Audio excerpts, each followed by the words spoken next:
명이나 청, 즉 조선 500년을 함께했던 이웃이었던 명이나 청, 네. 명나라, 청나라, 그리고 일본이 그린 지도를 보면 오히려 우리 역사의 국경사를 더 올바르게 이해할 수 있는 그런 지도들도 있잖아요. 맞습니다. 제가 강역사를 하고 이번에 위화도의 비밀이라는 책을 내면서도 예. 중시했던 부분이 그 부분이고 예. 제가 논리적으로도 이제 문제를 풀어갈 때 많은 참고가 됐던 것들이 예. 바로 그런 지도들인데 한번 보시겠습니다. 예. 대명 여지도라 해가지고 명나라 때 그린 겁니다. 1536년 16세기에 그린 그림인데 예. 자, 저기 지금 요동변장을 그린 겁니다. 예. 요동변장을 그렸는데 압록강까지 오지를 않았죠. 그러네요. 압록강까지 오지 않았습니다. 그러면 저기가 어디까지냐?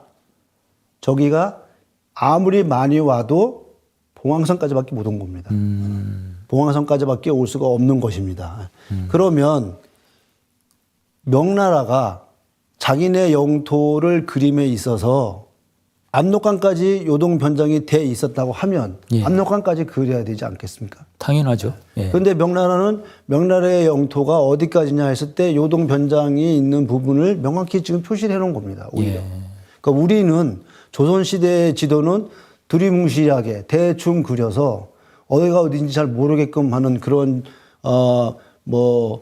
명나라, 청나라가 지도를 보자 그러면은 경계를 정하자 그러면 지도 없다고 얘기하고 그런 식으로 그러다 보니까 뭐 그 당시에 측량 기술도 없었지만 전반적으로 국경에 대한 우리가 말하는 북방 쪽의 국경에 대한 경계의 개념이 희미했다고 봅니다.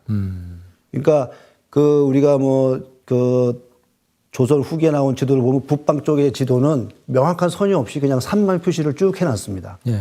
그리고 압록강을 기준으로 해서만 그려놨는데 사실은 압록강 위의 땅은 정태화의 이야기에서도 알 수 있지만 현정과 정태화의 대화에서도 알 수 있지만 거의 신화된 입장, 그러니까 위정자의 입장에서는 버려진 땅, 버려도 괜찮은 땅 이렇게 생각을 했던 것이죠. 예. 네. 그래서 오히려 조선의 지도보다는 명나라 시대의 지도를 보므로서 조선의 영토가 어디까지였다라는 걸 볼 수가 있는데 예. 저것은 크게 변함이 없이 계속 이어집니다. 그래서 이제 청나라 때 지도를 보고 있습니다만 예. 이거는 1737년, 200년 후의 지도입니다. 예. 그래서 이제 청나라가 들어서서 강희제가 청나라의 강역이 얼마까지 돼 있는가를 전체 이제 그려라. 예. 그래서 만국 전람도를 그립니다. 예. 그런데 그러다 보니까 좀 측량 기술을 활용해서 자세하게 그리고 싶은 거죠. 예. 근데 서구 선교사들이 들어오는데 프랑스 선교사들 중에 당비 들어오면서 이제 측량 기술을 가지고 들어옵니다. 예. 그러니까 강희제가 측량을 얼마나 잘하는지를 한번 시험해 봅니다. 그래서 너희가 우리 강역을 그린다고 하니 북경을 한번 그려봐라. 그렇게 하면 이제 문제를 줍니다. 숙제를 줍니다. 그러니까 이 팀들이 북경을 아주 세밀하게 측량을 해가지고 지도를 그려서 바칩니다. 예. 그러니까 처음 강희제가 딱 보고 깜짝 놀라서 이렇게 자세하게 잘 그리네. 예. 그래서 이제 그러면 청나라 전체의 강역을 그려라. 그러면서 그리는데 청나라 강역과 붙어 있는 나라 예. 조선이죠. 예. 그러니까 조선과 청나라의 강역을 정확히 알아야 경계를 지을 거 아니에요. 그렇죠. 그러니까 황해와 전람도에 조선도가 별도로 붙어 있습니다. 예. 그래서 조선의 강역이 어디까지인지를 알기 위해서 이제 목곡동을 통해서 경계도 조사하라 하는데 이제 조선에서는 숙종 시절에 그걸 대응하는 것이 좀 미적지근하게 대응을 합니다. 예.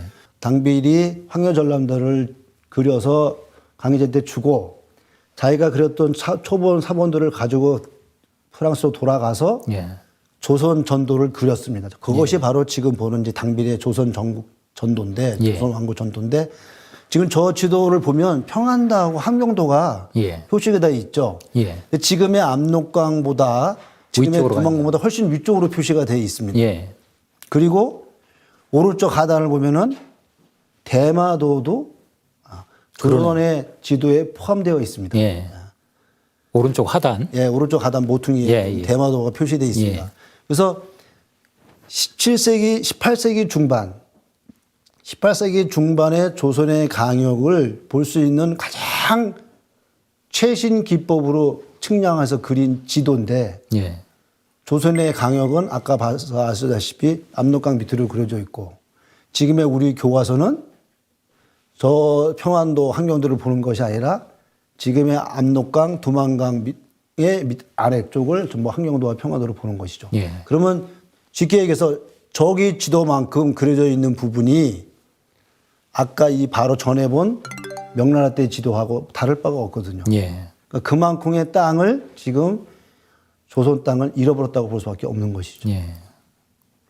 그래서 이러한 지도들이 명나라와 청나라 때 오히려 조선의 땅이 어디까지였다는 것을 역설적으로 알려주고 있습니다. 그런데 이것이 언제까지 가느냐?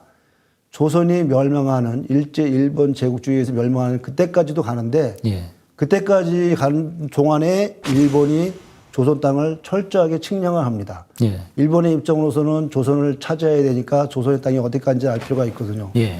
그래서 일본이 조선 땅을 측량해서 지도를 그렸는데 예. 그 지도를 한번 보실까요? 1876년에 그러니까 을사늑약이 있기 벌써 한참 전입니다. 예. 1876년이면 강화도 조약입니다. 예. 강화도 조약이 맺혀지는 그 해에 일본은 이미 조선 땅을 다 저렇게 실제 측량을 했습니다. 아하. 그런데 보십시오. 일본이 세부적으로 조선 땅을 측량해서 그린 지도에 평안도하고 함경도 부분이 지금 어디 이렇게 돼 있습니까?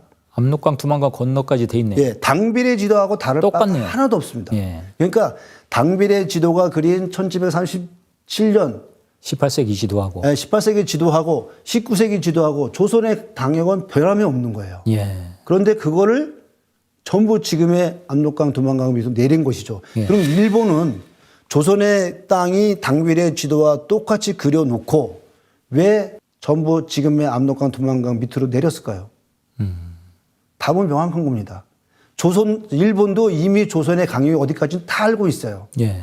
그러면 적어도 조선 역사 지리라는 책을 만들 때나 조선사를 편찬할 때도 고려와 조선의 강역은 어디까지였다고 기록을 당연히 해야 되겠죠. 그렇죠. 그런데 그거를 다 안 하고 자기네가 그린 지도가 있음에도 불구하고 전부 한반도 밑으로 내렸다는 것이죠.